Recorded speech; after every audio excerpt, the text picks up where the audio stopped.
Our message today is the Ramcharitmanas. From Uttarakhand Ramcharitmanas. And the theme of our message is how does the human mind... Aye, Swamiji, Sunil ji?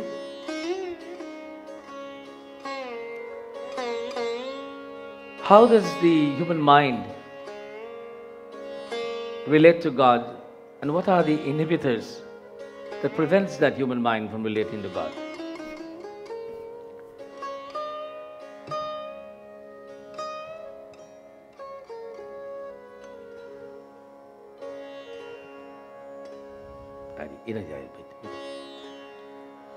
Now, I want to take a few minutes to reflect upon something that we are all accustomed to, that is the mirror. Now, how many of us used the mirror this morning? Put your hands up, please. Everybody? I hope everybody did. You know, one of the unique qualities of the mirror, it will reflect anything that's presented in front of it. Anything. Good, bad, beautiful, ugly. Whatever its place, it reflects it. But you know, once that is removed from it, it has no recollection of that thing again. It never keeps any picture of anything that it sees. It keeps no connection to anything it sees. It sees it, it reflects it, and moves on. Only if the human mind could be like this. That it could see, reflect, and move on, but we become attached to what we sense with our sense realities. And we maintain brilliant pictures in our minds of that which we have seen of the past and which we envision for the future. And these things are the magnets that draws us away from the inner bliss of that Supreme Spirit that exists within ourselves. As such, the challenge of human existence is to be like the mirror, to see everything and deal with it as it is. If it is beautiful, it is beautiful. If it is not beautiful, but you know, interestingly, the mirror doesn't make any judgments. It doesn't say, I don't want to reflect you, you're too ugly, or you're too nice, or you're too rich, or you're too poor. It says here, I am here to reflect whatever I see. And in so doing,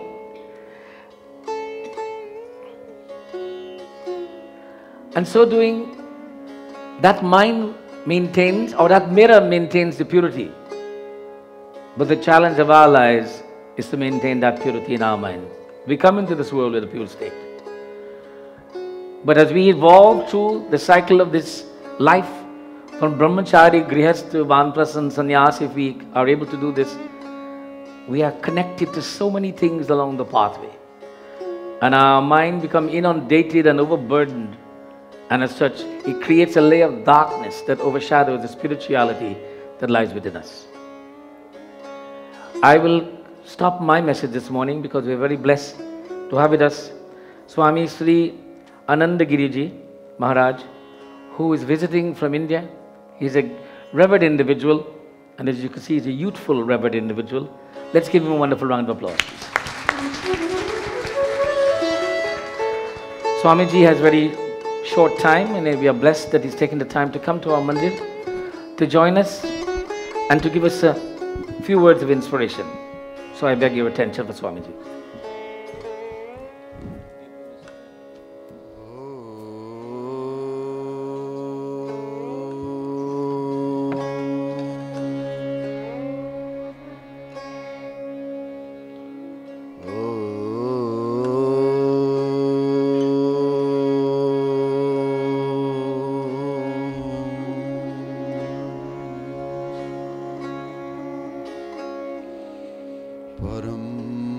परमेष्टः Shri सद्गुरुः चरणकमलेभ्यो नमः।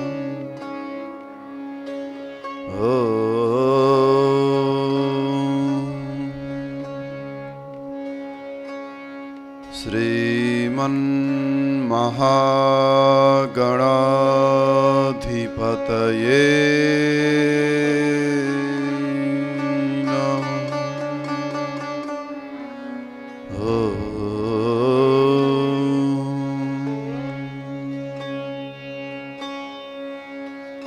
शंकरं शंकराचार्यं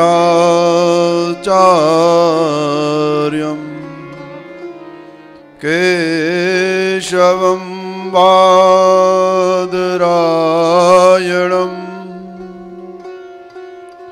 सूत्रभाष्यकृतं वन्दे भगवन्तो पुनः पुनः।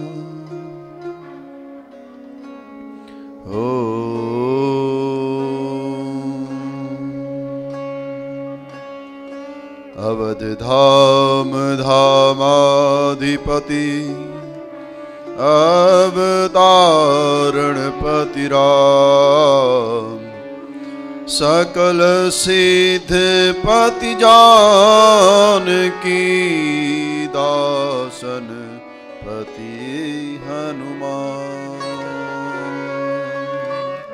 सियावर रामचंद्र की जय पवन सुत हनुमान की जय। उमापति महादेव की जय। बोलो रे भाई सब संतन की जय।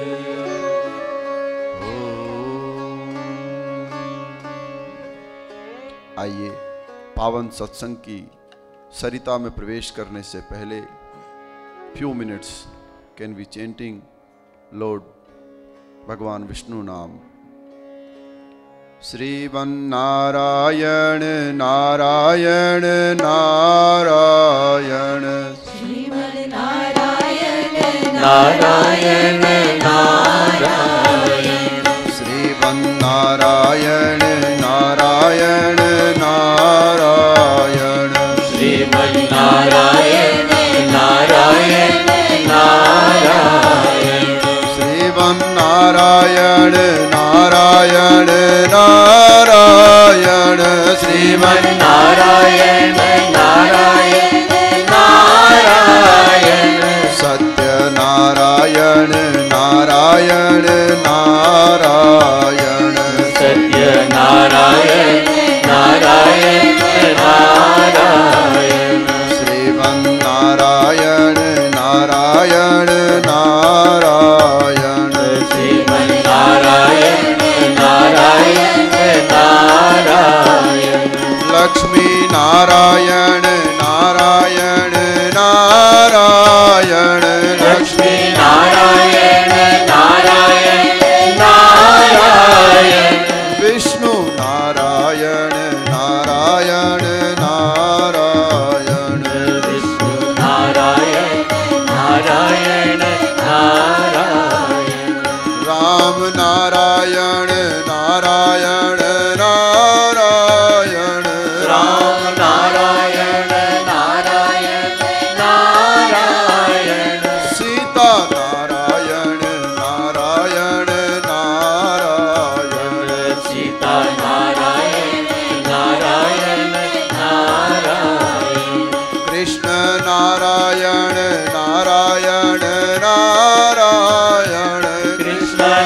अकारण करुणा वर्णवालय भक्त वांछ कल्प तरु श्री हरि नारायण के चरणों में साष्टांग प्रणाम करते हैं।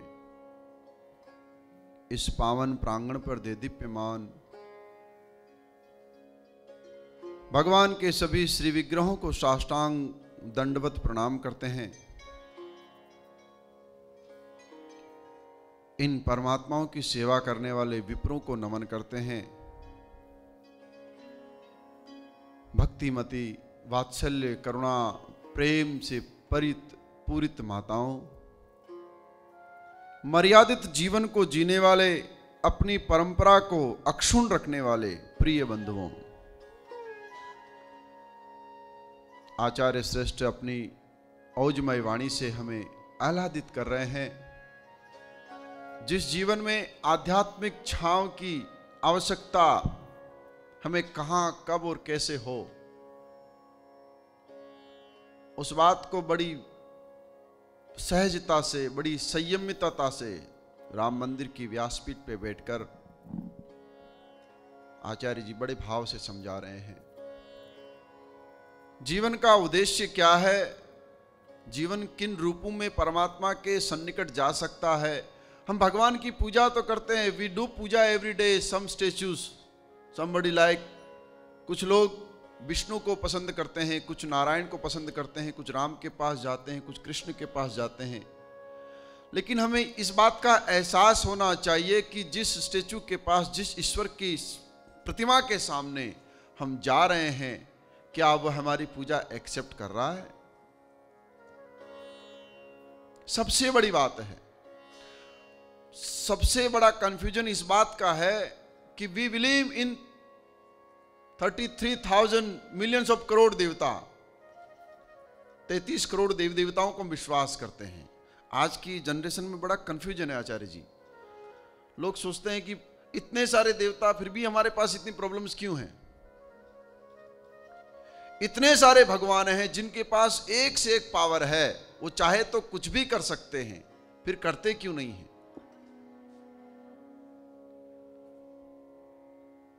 33 करोड़ देवता है नहीं, हमने उनको बनाया है।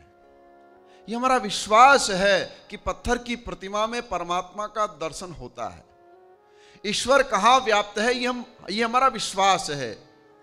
If we believe in tree, तो हमारा भगवान वहां है। हम अगर पेड़ में विश्वास करते हैं, तुलसी के पौधे में विश्वास करते हैं, पीपल के पौधे में विश्वास करते हैं, तो हमारा ईश्वर वहां पे है। गीता कहती है कि ममेवांशो जीवलोकः जीवभूत सनातन मनः सृष्ट्यानि इंद्रियाणि प्रकृष्टानि करिष्यति। अगर तुम्हारा मन विश्वास करे तो अहम सर्वव्यापी, मैं सर्वत्र हूं, ईश्वर सर्वत्र है। और अगर तुम विश्वास ना करो तो मैं कहीं पे भी नहीं हूं, मुझे कोई साबित नहीं कर सकता।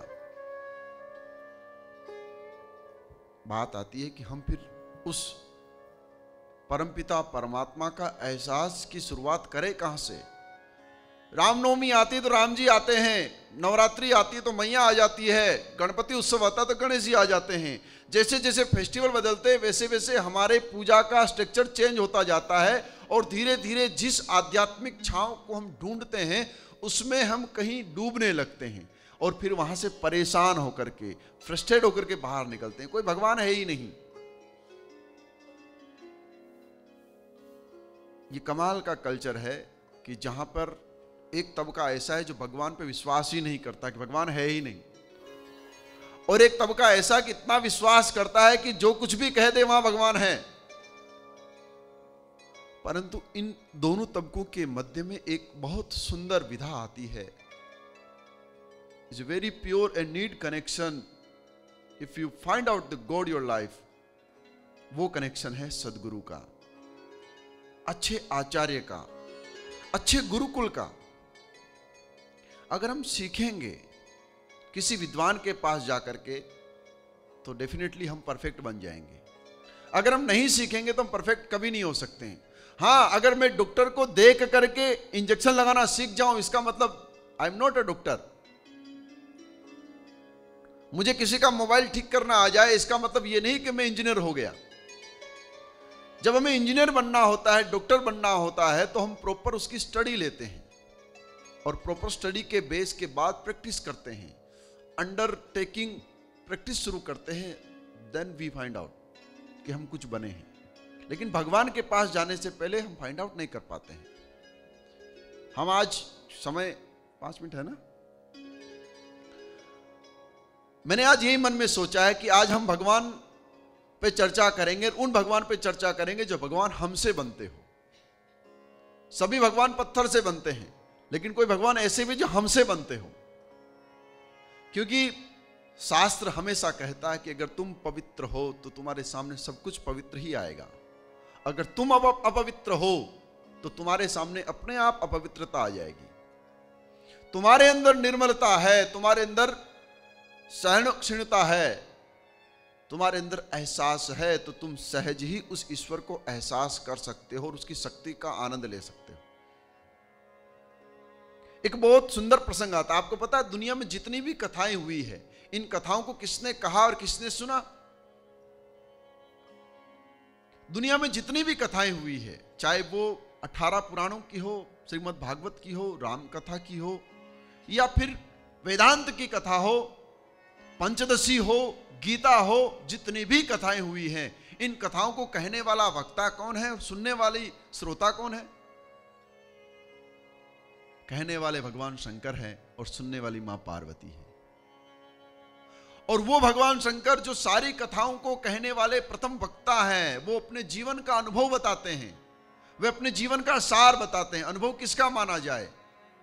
एक्सपीरियंस उसका शेयर किया जाता है जो बहुत मैच्योर हो, जिसने लाइफ में कुछ किया हो, उसके एक्सपीरियंस को हम शेयर करते हैं कि यार हमें उनकी बात माननी चाहिए। व्हाई?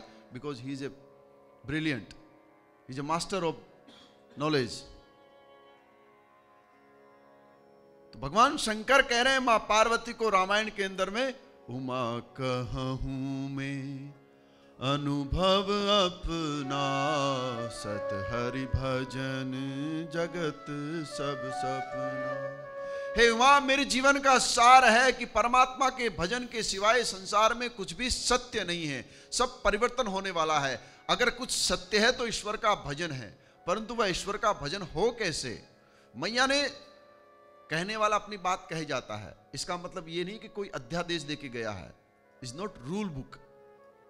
इफ आई से समथिंग, इस व्यासपीठ पे बैठकर कुछ हम बोलते हैं तो इसका मतलब ये नहीं कि जो हमने बोल दिया वही सब कुछ आपको मानना है। नहीं, आपके पास बुद्धि, विवेक, ज्ञान है, उसका एनालाइज स्वयं करिए, फिर उसको जितना आप अपने जीवन में चाहते हैं उतना उतारिए। मां पार्वती ने भगवान शंकर के ज्ञान को अपने ढंग से, अपने विवेक से अपने जीवन में उतारा है, तभी हमारा निर्माण हुआ है। जगदम्बा ने कहा है कि अगर कथाओं में इतनी शक्ति है, इतना सार है, तो क्यों ना मैं अपने पुत्र की प्राप्ति के लिए अपने पुत्र को जन्म देती हूं। और मैया ने मिट्टी से गणेश जी को बनाया। हम किससे बनते हैं? हमारा निर्माण भी मिट्टी से हुआ ना। भगवान गणेश जी का निर्माण भी मिट्टी से हुआ। हमारा भी विसर्जन होता है और गणेश जी का भी विसर्जन होता है। होता कि नहीं होता है? गौरी पुत्र का विसर्जन होता है, हमारा विसर्जन होता है। हम जब जाते हैं तो लोग नम आंखों से रो करके कहते हैं कि ये बहुत पवित्र आत्मा थी, ये बहुत सुंदर व्यक्ति था, इसके कार्य इतने अच्छे थे कि ये पुनः लौट करके आए तो भगवान की कृपा होगी। भगवान गणेश जी जाते हैं तो हम हर्षोल्लास के साथ विसर्जन करते हुए कहते हैं कि परमात्मा लोकरिया, नेक्स्ट ईयर आप जल्दी आना, अगले वर्ष जल्दी आना, ताकि आपके आने से पूरा आनंद ही आनंद हमारे घर में छा जाए। यानी आपका स्वरूप गणेश का स्वरूप है। आपको किसने बनाया? मां ने बनाया है। जिसका निर्माण जगदम्बा स्वयं करे, मां स्वयं करे, वो गणेश होता है। और वह गणेश जो स्वयं पूज्य हो जाए, स्वयं आराध्य हो जाए, स्वयं सेवक हो जाए। सेवक किसका? मां का। साधक किसका है? मां का। संसार के सारे कार्यों को करने की क्षमता भगवान ने मनुष्य में दी है, क्योंकि मां ने इसको बनाया है। हम स्वयं ईश्वर का अंश हैं। कहते हैं ना, ईश्वर जीव अंश अविनाशी। अहम ब्रह्मास्मि वेदों का सूक्त है, वेदों का सार है कि मैं ब्रह्म का अंश हूं। इसलिए अंश हूं क्योंकि मां ने मुझे बनाया है। किस मां ने बनाया है? जो जगत जननी जगदम्बा आदिशक्ति मां उमा है, उसने मुझे बनाया है। इसलिए मैं ईश्वर का अंश हूं। भैया जो जिसका अंश होगा वो उसकी पूजा जरूर करेगा। मेरे अंदर परमात्मा का अंश है, इसीलिए मैं अपने ढंग से, अपने विवेक से परमात्मा के भिन्न भिन्न रूपों को देखता हूं। इसलिए हमारे घर में 33 करोड़ देव देवता है। इसलिए नहीं कि किसी ने बना के हमारे पर डाल दिए, नहीं, मैं स्वयं परमात्मा का अंश हूं। इसलिए मेरे भीतर में 33 करोड़ देव देवताओं का निवास है, जिसमें माँ गंगा है, माँ यमुना है, गोदावरी है, कावेरी है, सिंधु है, 7 प्रकार के समुद्र हैं, 18 प्रकार के पर्वत हैं, 7 प्रकार के सरोवर हैं, चाहे बिंदु सरोवर हो, मान सरोवर हो, क्षीर सागर हो, ये सरोवर मेरे मध्य में है। ये हमारे देवता हैं। लेकिन हमारा मन संसार में आने के बाद स्वयं की स्थिति को भूल करके दूसरे की स्थिति में परिणित हो जाता है। हमको मां ने बनाया, लेकिन हम मां को भूल जाते हैं। हमारा विसर्जन होगा, लेकिन हम विसर्जन की विधा को भूल जाते हैं। हमें लगता है कि हम दूसरे का विसर्जन कर सकते हैं, हमारा विसर्जन कभी नहीं होगा। इसी कारण से हम दुखों को प्राप्त करते हैं। कोई व्यक्ति अपनी छाया को पकड़ना चाहे तो कोई छाया को पकड़ पाया है? जस्ट लाइक मनी, आदमी लक्ष्मी को पकड़ना चाहता है, कितना भी कोशिश करो लक्ष्मी किसी के हाथ में नहीं आती है। लेकिन आप नारायण की शरण में जाओ, लक्ष्मी आपके पीछे अपने आप आएगी। जिस घर में नन्ना सा बाल गोपाल आ जाता ना, उस बाल गोपाल के पीछे माँ खाना खिलाने के लिए, दूध पिलाने के लिए उसके पीछे पीछे भागती है। ऐसे ही अगर आप नारायण के पुत्र बन जाओ तो मैया लक्ष्मी आपके पीछे पीछे अपने आप चलेगी। हम विश्वास इसलिए 33 करोड़ देवी देवताओं में करते हैं क्योंकि हम स्वयं गणेश है। गणेश एक पदवी है, एक उपसंगार है, एक पीठ है, जहां मिट्टी से निर्मित मूर्ति है उसे गणेश कहा जाता है। और हम सबका निर्माण भी मिट्टी से हुआ है। हम सबका विसर्जन वैसे ही होगा जैसे गणेश का होता है। इसलिए इस निर्माण और संहार के मध्य में, निर्माण और विसर्जन के मध्य में जो जीवन मिला है, उसको इतने अच्छे से जियो कि यह जीवन परमात्मा के काम आ जाए और हमारा जीवन मधुवन बन करके महकने लगे। मनुष्य का जीवन कैसा होना चाहिए? जीते जी स्वयं को आनंद आ जाए और जाने के बाद ये किसी के लिए उदाहरण, आइडियल बन जाए। यही मनुष्य का जीवन है। परंतु हम इन विधाओं में फंस करके इसलिए रह जाते हैं क्योंकि गुरुकुल की संगति नहीं मिलती, सदगुरु का साथ नहीं मिलता, अच्छे संतों का सानिध्य नहीं मिलता। अगर सानिध्य मिल भी जाए तो दिया तले अंधेरे वाली स्थिति रहती है कि व्यक्ति विश्वास नहीं कर पाता है। बड़े भक्त होते हैं, बड़े विरले लोग होते हैं जिनके मध्य में परमात्मा की भक्ति जागृत होती है। ऐसे बैठने का मन बहुत कम लोगों का करता है। अगर इस देश के अंदर में 6-7 लाख लोग होंगे तो उसमें से 6-7 हजार लोग ही ऐसे होंगे जिनके अंदर में भक्ति व्याप्त है। और उन 6-7 हजार में से भी 300-400 लोग ही ऐसे हैं जो नियमित रूप से परमात्मा का सत्संग का लाभ लेते हैं। और उन 300-400 में वैसे 30-40 लोग ही ऐसे होंगे जो नियमित सत्संग का लाभ लेते हैं। और उन 30-40 में भी 3-4 ही ऐसे होंगे जो अपने प्रश्नों के उत्तर ढूंढने के लिए सदगुरु के पीछे चलते होंगे। ज्ञान जब चाहिए तब संसार को छोड़ करके आइए। महात्माओं के पास जाते हैं, महाराज हमारा व्यापार नहीं चल रहा है। अरे महात्मा खुद व्यापारी थोड़ी है कि व्यापार चलाएगा आपका। संत का काम व्यापार चलाना नहीं है। मेरी शादी नहीं हो रही है, शादी नहीं हो रही तो महात्मा शादी कराएगा क्या? संत के पास जाओ तो परमात्मा के ज्ञान के लिए जाओ। ईश्वर को कैसे पाया जाए, ईश्वर के कैसे बैठा जाए। वृक्ष का काम सिर्फ छाया देना है। आप उसे कहो कि मुझे पानी भी चाहिए, मुझे एसी की हवा भी चाहिए, तो वृक्ष का काम नहीं है। वृक्ष का काम है छाया देना और समय समय पर फल देना। तुम जैसे छाया का आनंद लोगे, समय और ऋतु बदलेगी तो आपको फल भी मिलेगा। इसलिए संतों के पास, विद्वानों के पास, विप्रों के पास जब जाओ तो अपनी आध्यात्मिक जिज्ञासा को लेकर के जाओ, जिससे आपके जीवन में पीस, शांति आ जाए।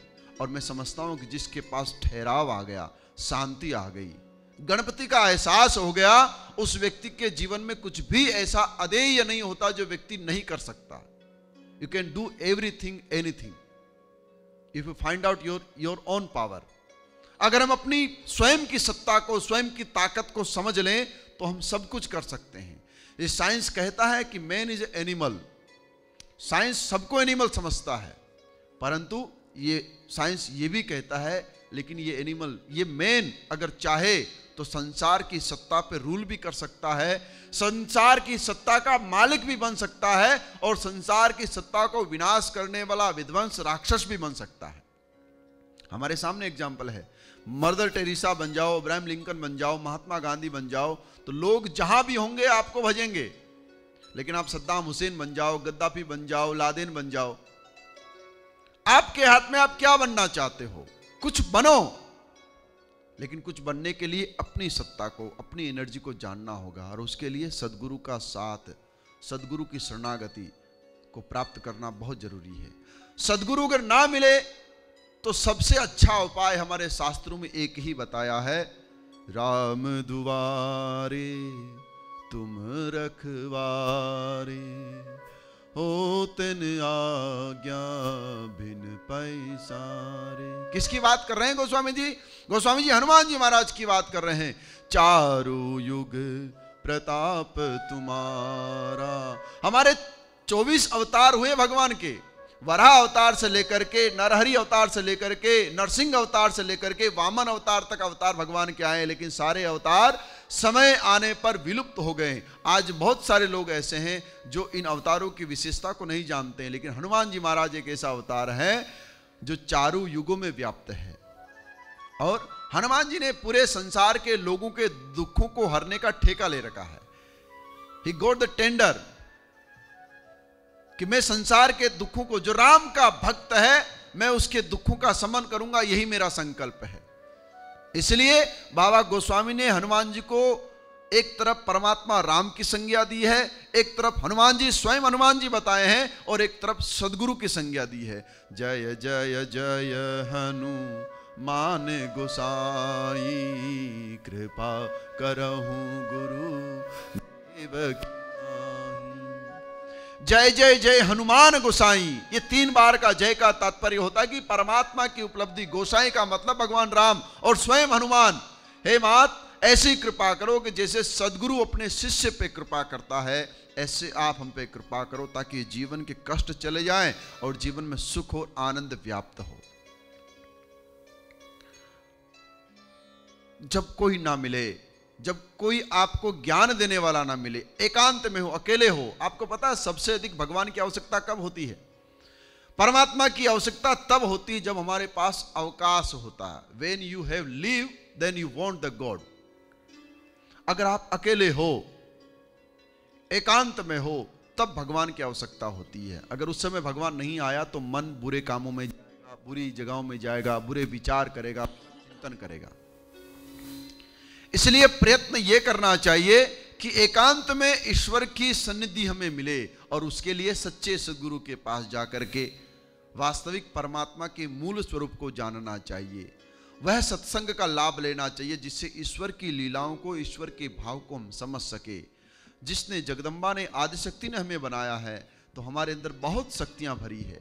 विसर्जन भगवान गणेश का भी होता है, विसर्जन हमारा भी होता है, लेकिन उस विसर्जन से पहले व्यक्ति अपनी मां के दूध का कर्ज उतार सकता है, वो सच्चा साधक और शिष्य बनकर के। अद्भुत सत्संग चल रहा है, बहुत समय नहीं लूंगा, क्षमा करेगा ज्यादा समय हुआ हो तो। और भगवान की कृपा है, आज ऐसे ही विप्रों से मुलाकात हुई, सुनील जी और आप सबसे। कल हनुमान मंदिर में था, हनुमान जी के ऊपर ही चर्चा थी, 5 दिन सिर्फ सुंदरकांड पे ही चर्चा की। जैसे भगवान कृष्ण का जन्म होता है, जैसे राम का जन्म होता है, ऐसे हनुमान जी के जन्म को हमने देखा 5 दिनों में, कि हनुमान जी का जन्म हुआ, हनुमान जी के पास शक्तियां आई, शक्तियां चली गई, और फिर पाने के लिए हनुमान जी ने क्या किया, वह शक्तियां मिली, उसके बाद हनुमान जी कैसे परिवर्तित हुए, और पाने के बाद, राम काज करने के बाद हनुमान जी अवस्थित होकर के कैसे राम की सेवा करते हैं। सुंदरकांड क्यों सुंदरकांड है? 7 कांडों में इसी कांड को क्यों इतना महत्व दिया जाता है? क्यों बार बार पढ़ा जाता है? क्यों अध्ययन किया जाता है? क्या महत्व है हनुमान जी का? इस पे 5 दिन चर्चा की। अब आज से हम हिंदू सभा, हिंदू हेरिटेज में कार्यक्रम है, और 1 सप्ताह लक्ष्मीनारायण मंदिर में रहेंगे। आज यहाँ आने का सौभाग्य मिला। मैं यहाँ की कमेटी के लोगों को, खास करके आचार्य जी को वंदन करता हूँ, धन्यवाद देता हूँ कि संत को साधक से मिलने का जो मौका दिया, उसके लिए आपको ढेर सारी धन्यवाद और शुभकामनाएं। आपके मन में परमात्मा राम, परमात्मा नारायण के प्रति ऐसी करुणा और कृपा बनी रहे कि आप ऐसे ही जनमानस का कल्याण करें और जनमानस के मध्य में ज्ञान की गंगा को ऐसे प्रवाहित करते रहें। इन्हीं शब्दों के साथ अपनी वाणी को मैं विराम देता हूँ। ओम सहना भवतु सहनो भुनक्तु सह वीर्यं करवावहे तेजस्विनावधीतमस्तु मा विद्विषावहे। ओम शांति शांति शांति। प्रेम से गुरु महाराज की जय। स्वामी जी धन्यवाद। आप संदेश भरी आत्मज्ञान है और सभी लोग अंग्रेजी है।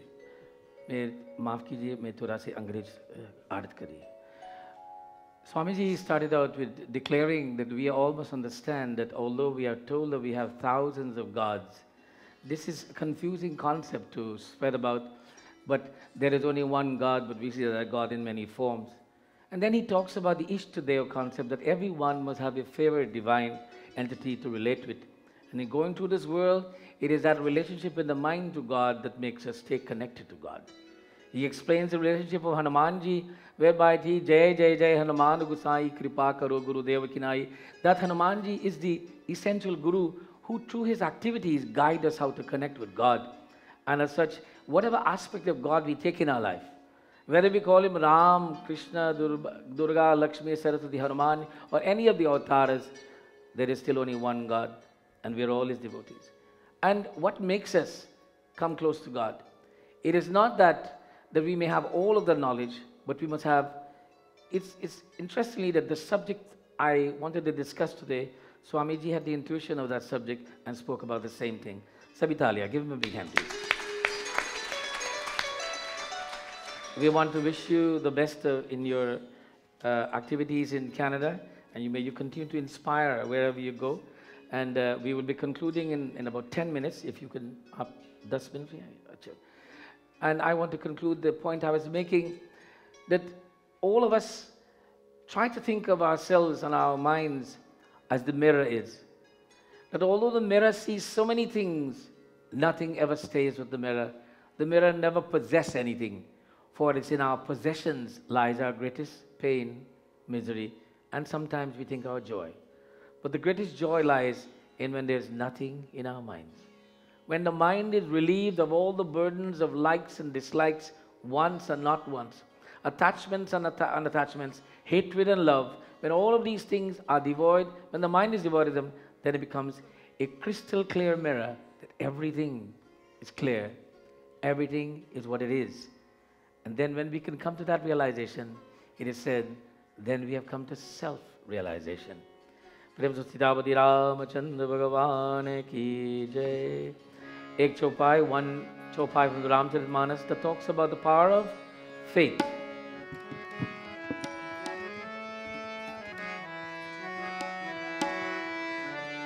Ram, Siya Ram, Jai Jai Ram. Ram, Siya Ram, Jai Jai Ram. Ram, Siya Ram, Jai Jai Ram. Ram, Siya Ram, Jai Jai Ram. Om Param Prakash Rup Din Rati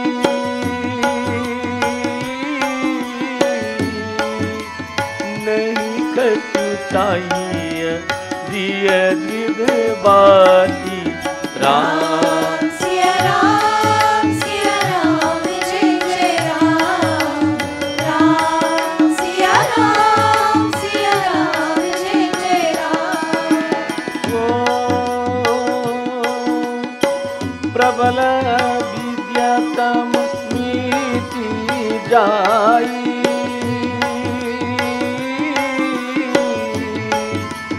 हारही सकल कलम मुदाई राम सिया राम जय जय राम राम सिया राम जय जय राम राम सिया राम जय जय राम। वह दिन रात परम प्रकाश रूप रहता है। परम प्रकाश, faith, this belief in something outside of the materialistic concept, faith in that divine entity. Here, Sant Goswami Tulsidas gives the analogy that that faith is like a brilliant light, Param Prakash, a brilliant light that glows in the heart or the mind of the devotee day and night. And day and night does not mean literally that, okay, darkness and light. It says, even if all the lights are on, sometimes it is darkness for us.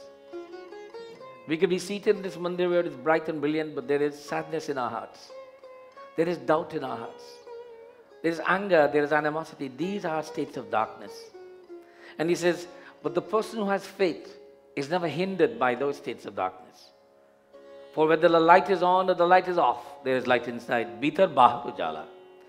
And he says, that faith, that light does not require a diya, a batti, or oil. It lights within. The peace of mind and the tranquility of peace of mind is a constant flow of oil. The strong mind is the wick, and the flame is the peace that is derived from that tranquil state. That flame that lights, a gentle light, like the one burning in front of Ganeshji, whereby you look at it, it's beautiful. It brings a beautiful feeling to one's face when you get close to it. And the more you look at it, you see such glow and the aura. You know, if you look at a diya inside a glass, you will notice there's an aura around the light. But you would have never noticed it if the glass wasn't there. So sometimes we need the added vision of our minds to see the purity of the world. For with the basic eyes, it is not visible at all times. So today our message is very brief. Be like the mirror. See everything as it is. Make no judgments. Make no calls. Just be pure at all times. Prem Sitapati Ramachandra Bhagavan ki jai. Those of you who brought announcements, I'm sorry. We want to take this opportunity to thank all of you for being here today. Kaun pehle baar aaye hai? Who has come to Ram Mandir for the first time other than Swamiji? Anyone else? Any newcomers today? I'm sure there's some newcomers today. 1, 2, 3, 4, 5, 6. Give them a round of applause, please. Savi log swagat hai. We welcome you and invite you to join us as often as possible. To remind you that some of the major events coming up is that we have been raising funds for the Nepal disaster relief. I'm proud to say that we have raised close to $4,500 that will be going towards the fund. We are hoping to contribute this fund before the 25th, where the federal government has promised to match every dollar given. Our funds will be going to the Canadian Red Cross because it's an agency that the government recognizes and will give equal funding.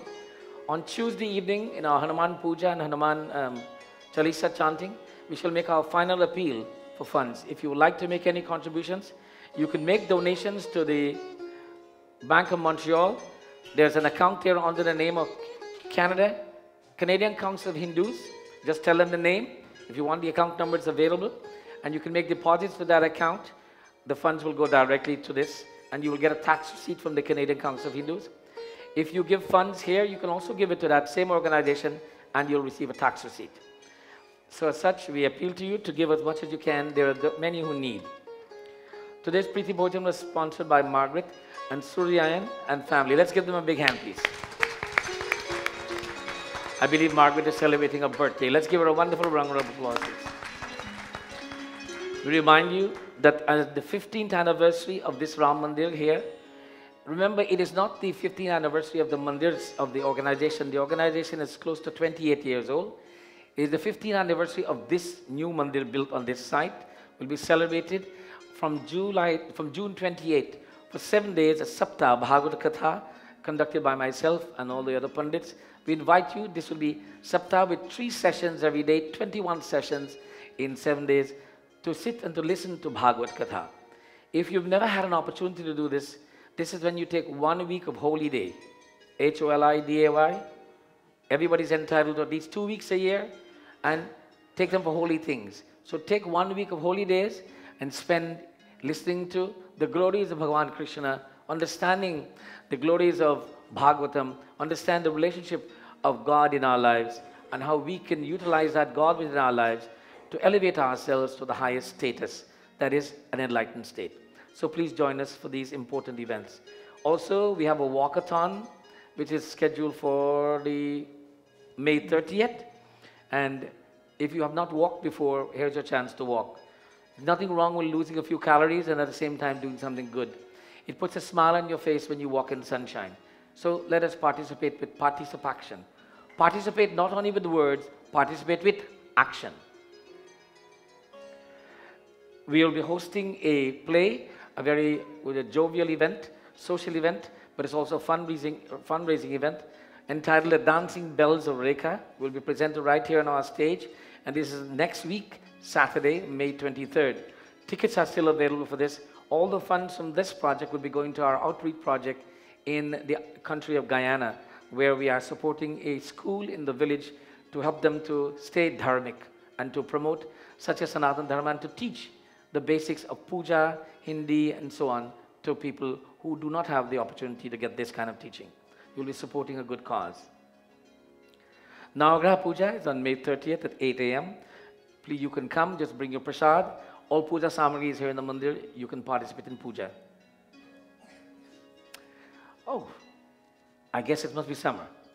The youths are about to do a car wash. When? Monday, May 20th. May 24th, next Sunday. You can mess your cars up and bring it and we'll clean it up for you. What's the price for this car wash? Free? It is a hand wash? Hand wash? So it's a hand wash, so that's a special car wash. It's not that machine thing. It's a hand wash, so you have to pay $10 for this. Is that a good price? Do you vacuum also? Oh, vacuuming is extra. $2? So $10 for the car wash and $2 to vacuum. You bring your car while you're here, you leave it in the parking lot, they will vacuum it, they will wash it, and you just give them $12. And where does the money go? Where is this money for? You're not giving it to me. So where is it going? Food bank. Senior transportation. Seniors transportation. Seniors transportation. Let's give them a big hand, please. We spend close to $1,800 a month in transporting seniors from their home to the mandir and back. So the youths are contributing that. Let's give our youths a big round of applause. Mom, we have 4 cars. That's $48. All 4 must be washed. They'll get a chance, okay? So, Vana, everybody drive your car to the mandir that day? Good. Huh? They'll be washing their own car. It's about time. Jalaram Bapa Satsang is today from 4 to 6. If you've never come to Jalaram Bapa Satsang, by the way, this is Sant Jalaram Bapa's Murti here. Jalaram Bapa is a contemporary saint from the state of Gujarat, and many worship him. He has become a saint canonized because of his service to humanity. As such, come and sing Bhajan Kirtanam and enjoy a few moments of relaxation devoted to singing the Lord's praises. Preeti Bhojan dates are still available. Please check with the front office. And I believe that we need a few volunteers for today's serving of Preeti Bhojan. Now I'm looking for people between the ages of 13 to 21. Please stand up. Between the age of 13 to 21, please. We don't have any young people here. 13 to 21, stand up please. That's 2. Oh, we will elevate it then. From 21 to 35, stand up please.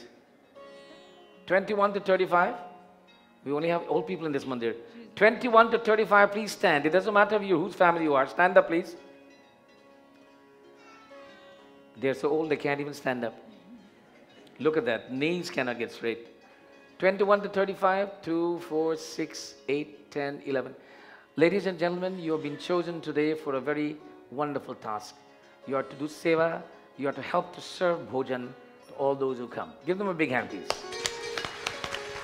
We require your service for approximately half an hour. And for this, you will get a free meal. Give them a big hand, please. We want to thank Swamiji for being here with us today, and we hope that he will have an opportunity to have his visit. I know that he is in a rush to leave. Are you staying for Arati? Arati kari? Arati. Swamiji will stay with us. So let us, those who brought prasad, baithi. Those who brought prasad, please come forward. We shall offer bhog and then Arati. Oh, and we're wishing happy birthday also.